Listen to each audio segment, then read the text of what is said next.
The weekend had great potential. With 3 days off, my parents decided it was time to go on a little vacation.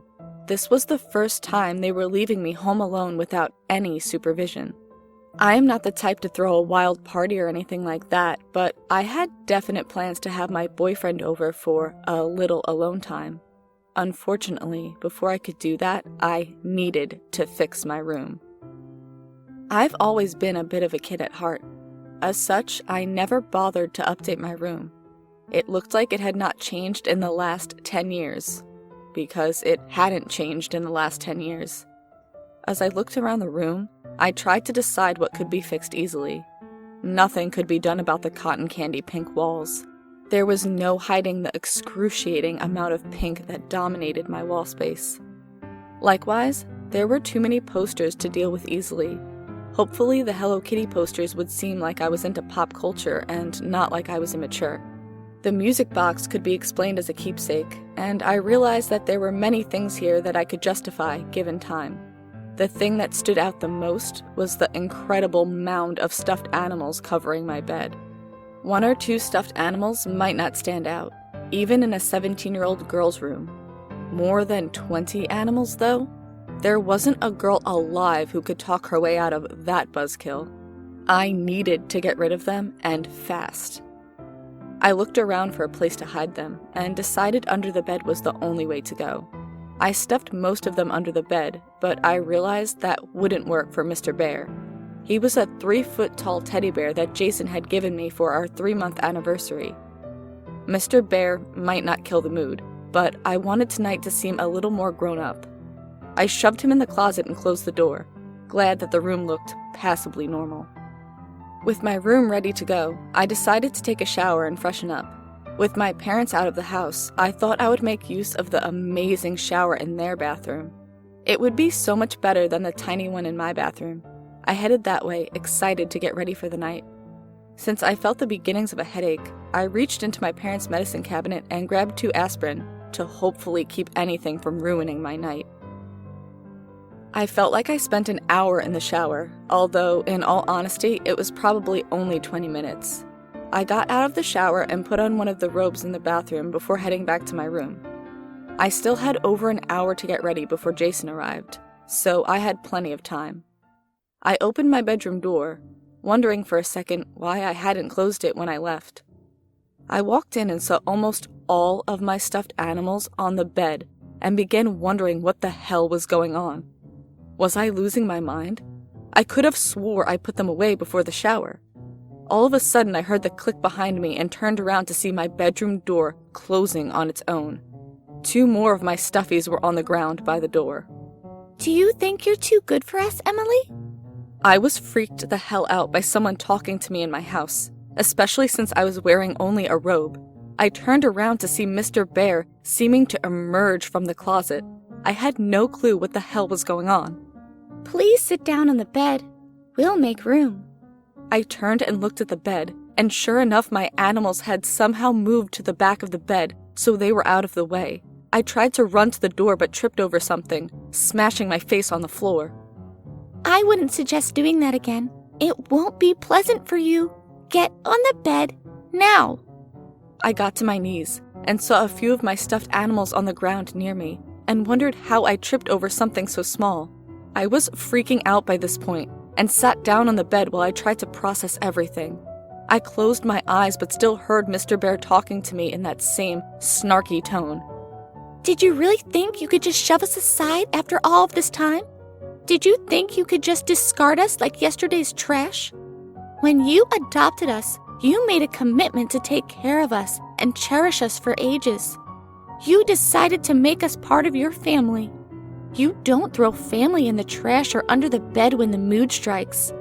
You cherish them. You love them. I opened my eyes at this point and saw Mr. Bear just inches away from me. I would swear that his smile was sewn onto his face, but somehow it seemed to have morphed into a snarl. I thought about apologizing, but I couldn't come up with words to explain how I had thrown them aside for some boy. I'm not sure whether I panicked or if I just realized I had seriously screwed up. I closed my eyes again and managed not to scream as I felt a fuzzy paw shove me backwards onto the bed. You should have done what was right, Emily. You should have loved us like we deserved. I'm afraid someone needs to teach you a lesson. I tried to scream, but I felt something covering my mouth, and what felt like 100 pounds of fluff covering my entire body. Within less than a minute, I was struggling to breathe. A few seconds later, my world descended into darkness. What seemed like months later, I woke up to the sound of pounding on the front door. I thought it was probably Jason, but I was in no condition to answer the door. Not only was I still wearing only a robe, I had no clue what the hell had gone on today. Did I somehow grab something from the medicine cabinet that wasn't aspirin? If so, what the hell was it? What could possibly explain my afternoon? The sounds at the front door disappeared, and I stood up looking around my room, trying to clear the cobwebs from my head. I am not sure if I will ever figure out what happened. I'm heading off to college in a few months, and now I'm facing an excruciating dilemma. Do I take my animals with me, or do I leave them here with my family? I have no clue what to do or what to think anymore. Am I crazy? Drugged? What is going on? Edit. This happened 2 days ago. I just now thought to check the medicine cabinet to double-check the aspirin I took. There seems to be 2 different types of white pills in there. Is there anything small and white that might explain this?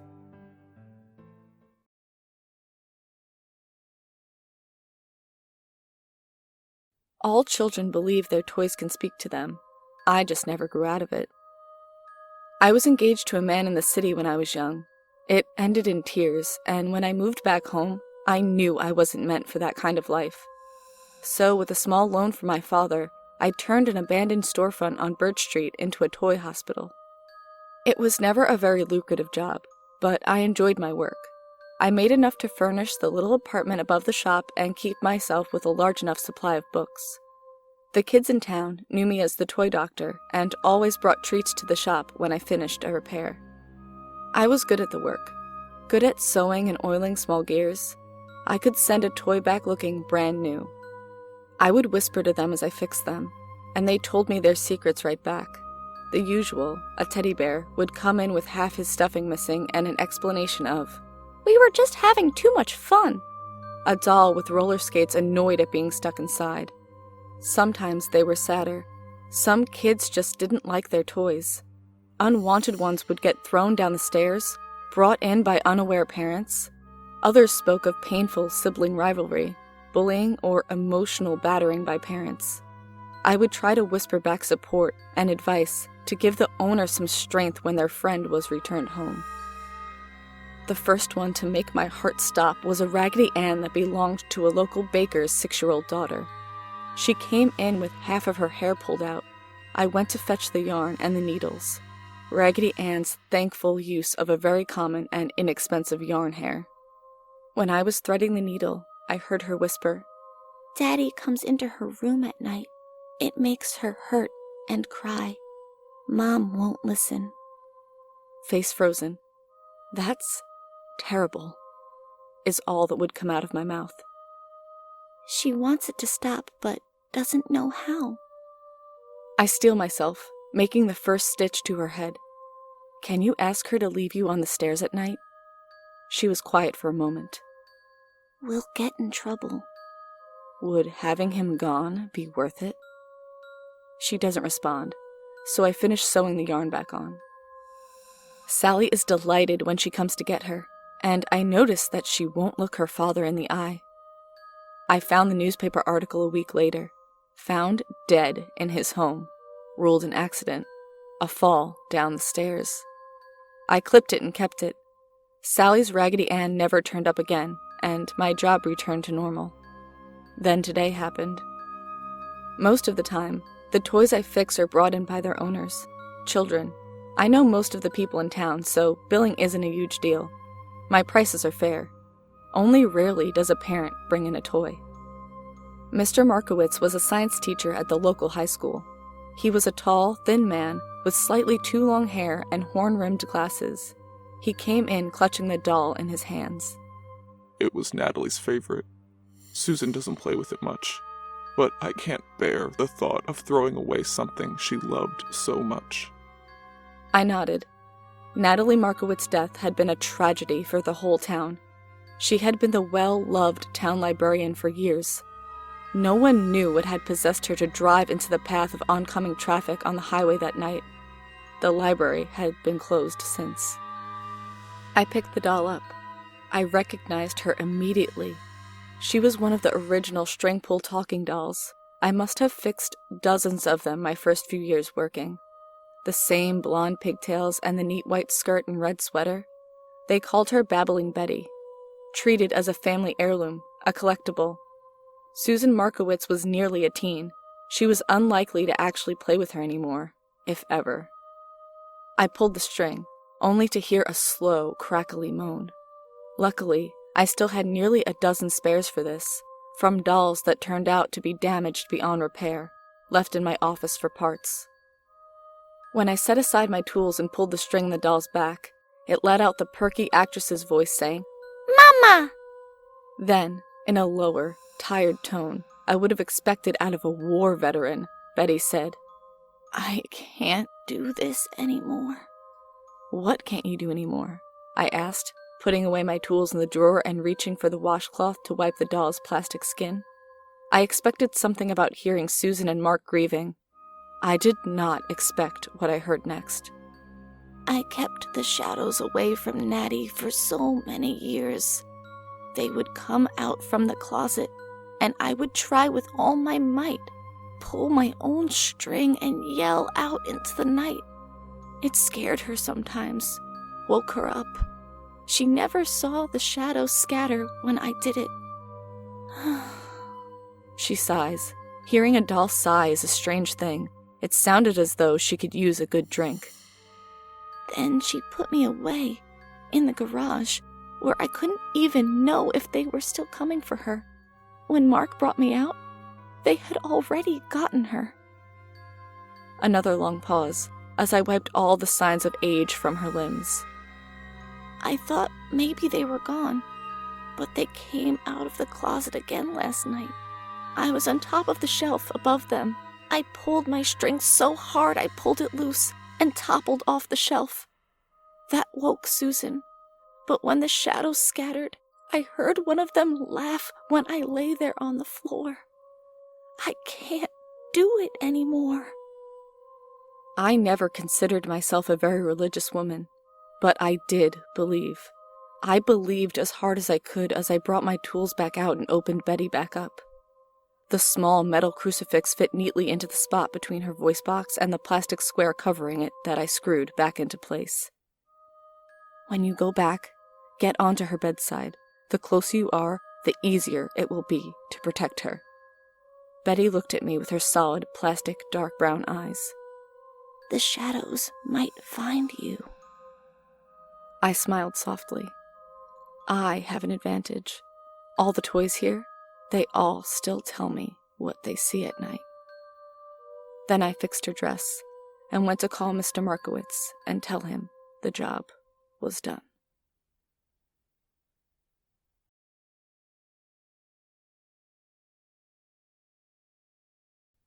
I'm the owner of a small freight company.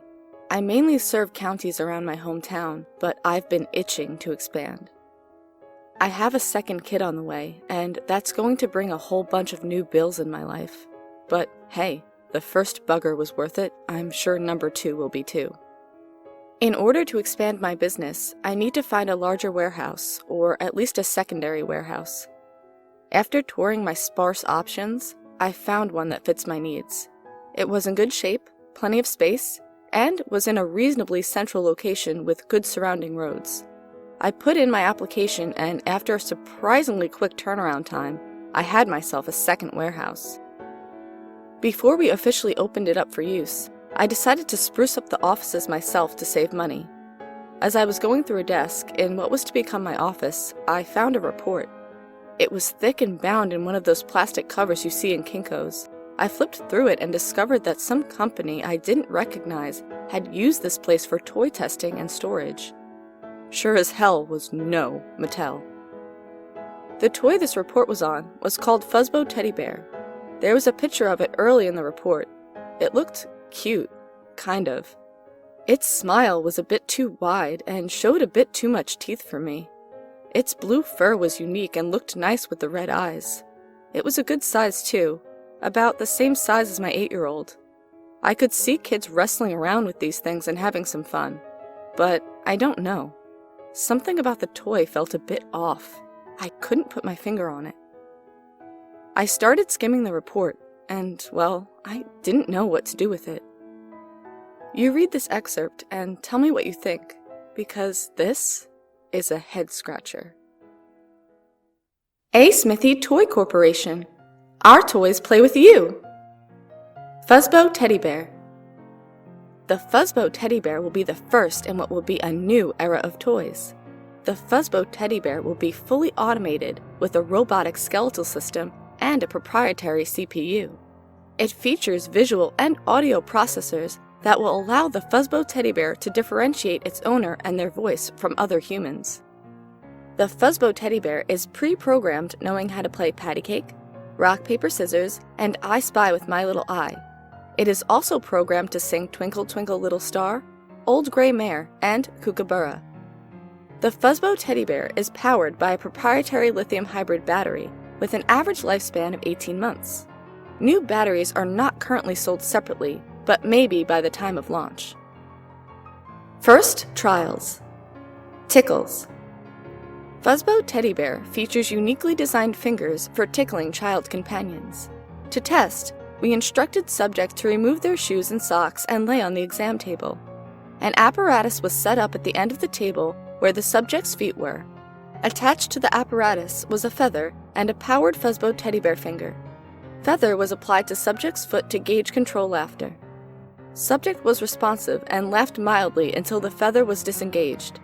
The Fuzzbo Teddy Bear finger was engaged and yielded less laughter than the feather. Alterations were made to the speed and pressure the finger exerted until laughter eventually exceeded the feather. Sing-along.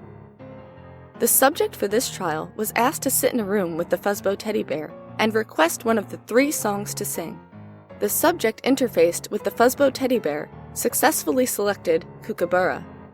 After the song was completed, subject was instructed to sing one of the 2 remaining songs.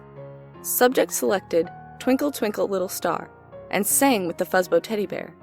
Subject was then instructed to request Old Gray Mare and did so successfully. Volume and meter were within acceptable parameters. Playtime. The subject for this trial was taken to a contained section of the warehouse floor. Subject was instructed to walk around with the Fuzzbo Teddy Bear for 10 minutes. The Fuzzbo Teddy Bear was able to keep lax pace with subject without issues.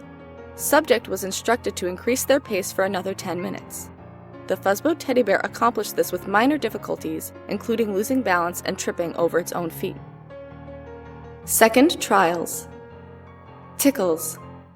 Test subject was again asked to lay on exam table after removing their shoes and socks.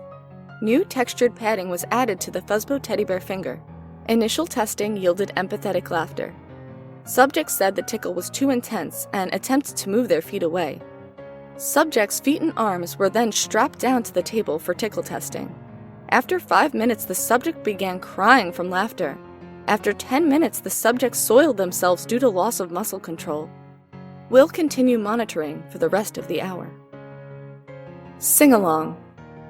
The test subject for this trial was asked again to sing Kookaburra with the Fuzzbo Teddy Bear.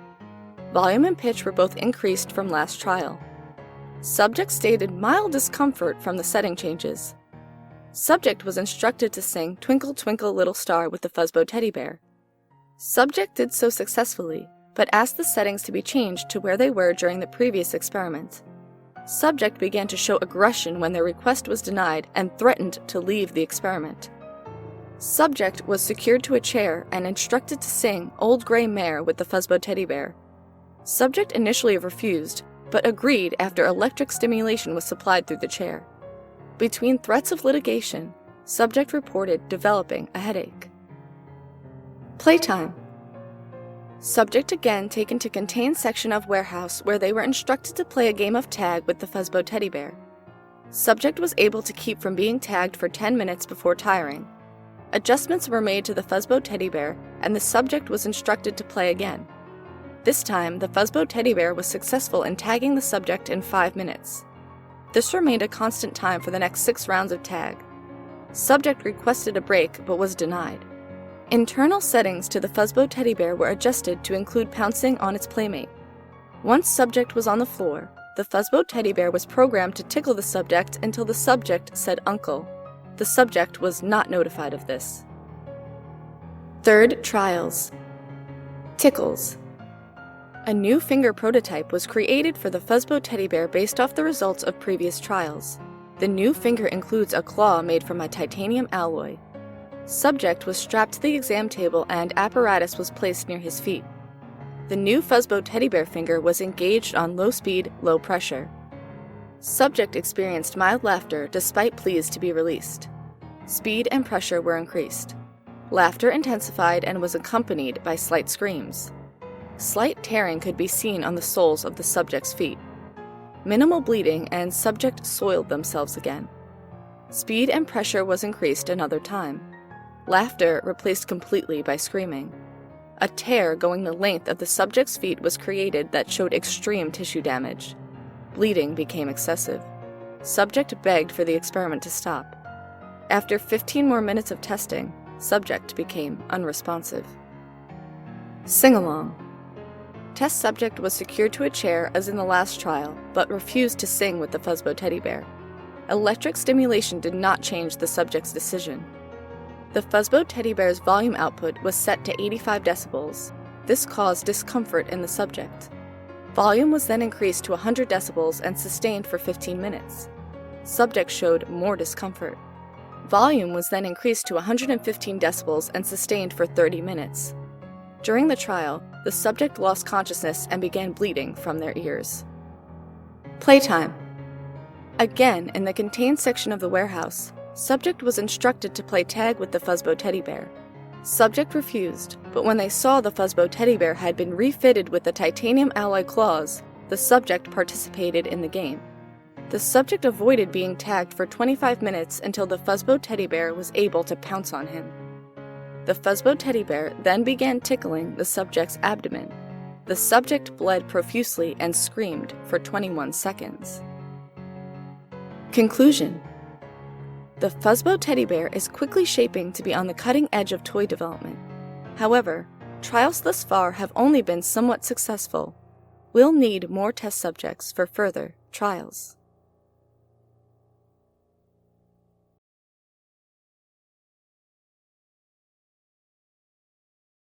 Hello everyone.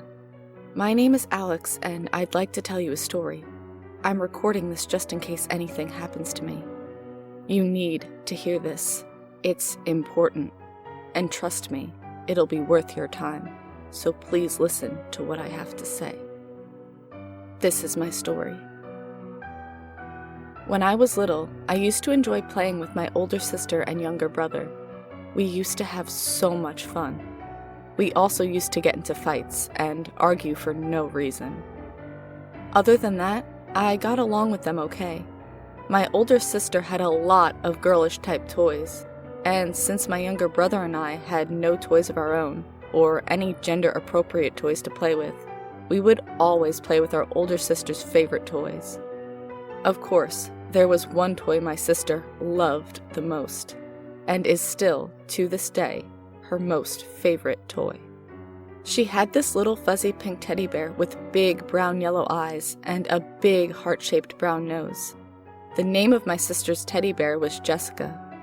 My older sister absolutely loved Jessica, but my younger brother and I were never allowed to play with her unless our grandma or older sister was watching us carefully. Years went by, and my brother and I were now in elementary school, but we were both still living together at our grandma's house. However, our sister was no longer living with us at her grandma's house, and my younger brother and I began to feel lonely. We almost felt like crying as we both looked at our older sister's old girl toys she used to play with us. All that changed when we decided to keep our older sister's toys to use them as a tribute to her. That sounds strange, yeah, I know. But my brother and I were just kids, and we missed our sister a lot. Anyways, skip ahead about 8 or 9 years, and that's where my story really begins. I was a young high school senior, and I had just recently graduated. My sister came to my graduation, and I was so very happy. I was finally reunited with my sister. We had lots of fun, and my younger brother was jealous that I got to spend so much time with our older sister. But I knew somewhere in my younger brother's heart, he missed our older sister too.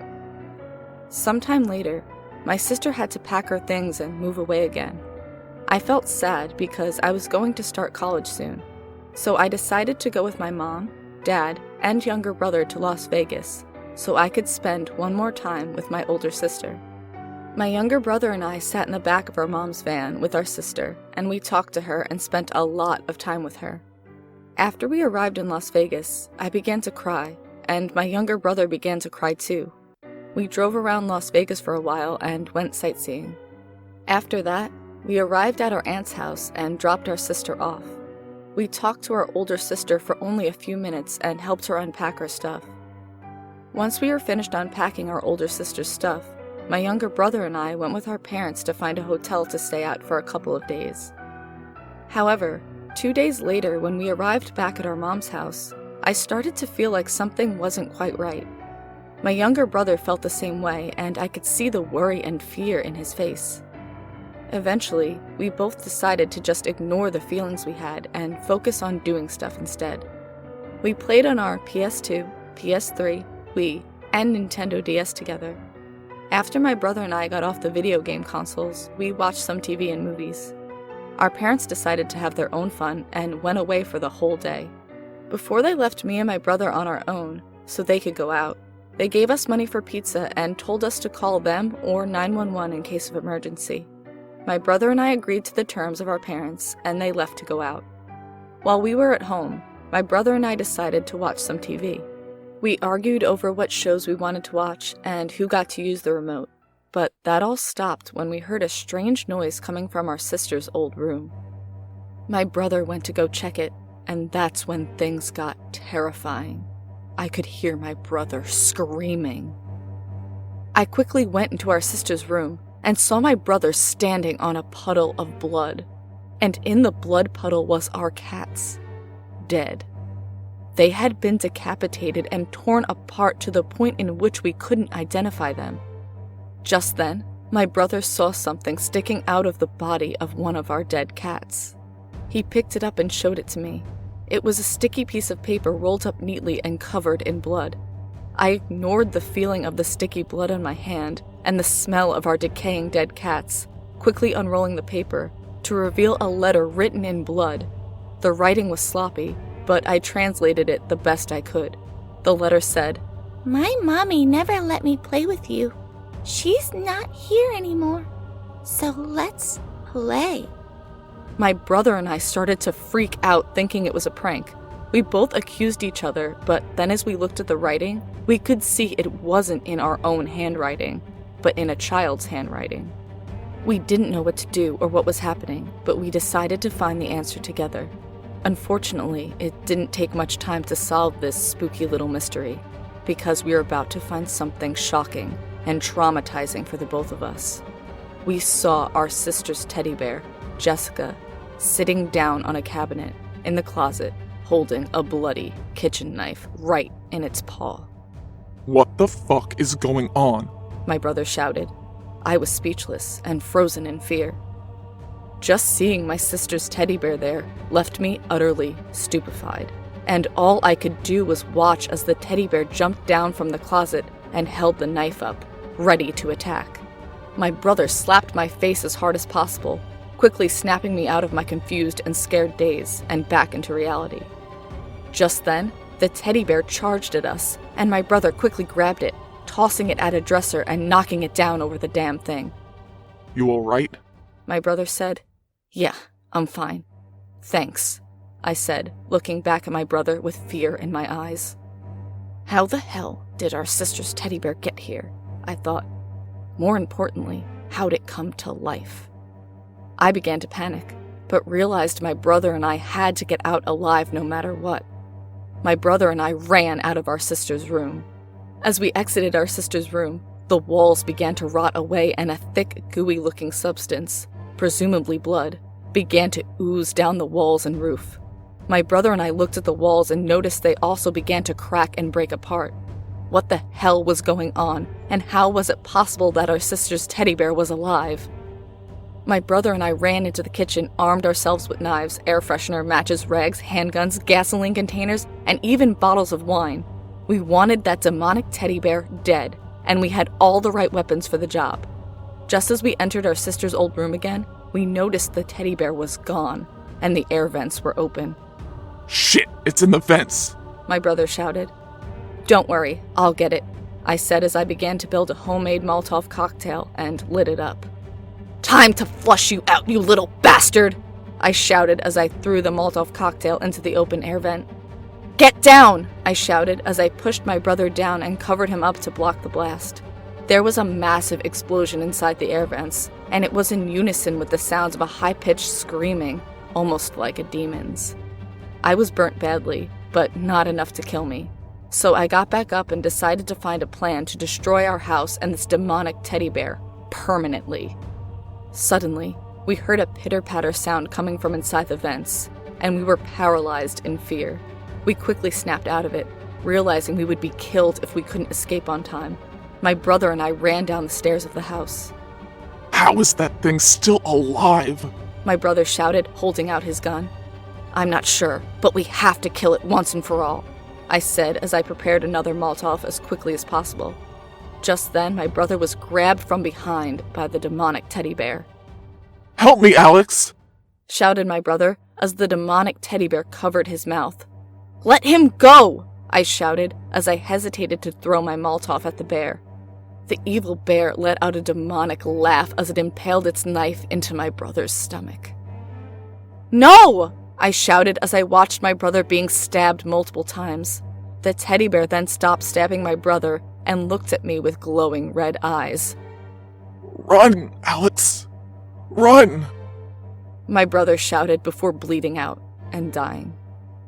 I cried and felt a huge amount of anger in my heart. This thing killed my brother, and now it was going to kill me? I don't think so. I ran down into the basement of my house and stabbed holes in all of the gas pipes and containers. Just then, I heard the tiny pitter-patter of the teddy bear as it came down the basement stairs. I had never felt so much fear in my whole life. But at the same time, I was more angry than I had ever felt before, and it somehow made my fear go away. I heard the teddy bear laugh as it scraped the knife down the metal wall of the basement. I knew if I died, this evil bear would set loose upon the world, and I wasn't going to let that happen. I waited for the evil bear to approach the gas containers and then shot them, causing a massive explosion which engulfed the house in flames and destroyed everything in its path. I woke up in the hospital a week later with no memory of what happened to me. My memory came back after about a week, and I remembered everything. However, I don't even know how I survived the explosion and the fire, but I wish I hadn't, because my brother died protecting me from that evil bear. But maybe I should be glad I'm still alive, because now I can tell you my story, knowing I stopped a great evil from taking other lives. I still have nightmares about my experience, and it's been difficult to sleep. I managed to find a nice house here in a very religious area, and it seems the positive atmosphere has helped my nightmares go away. I still have a fear of teddy bears and the supernatural.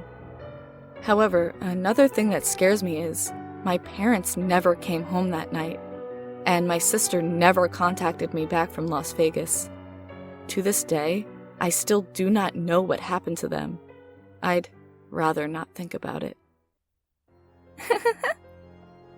What the hell? Oh, shit! Shit! Play with me. No! I destroyed you! The house burned down! How'd you survive? How'd you find me? Stay away from me, you evil demonic teddy bear! Another victim to eat. Yummy! Your soul was delicious. Don't worry, soon it'll be time to play, because I'm everywhere. I see you, and I know where you live. I am coming for you. I'm coming for you all. Time to play.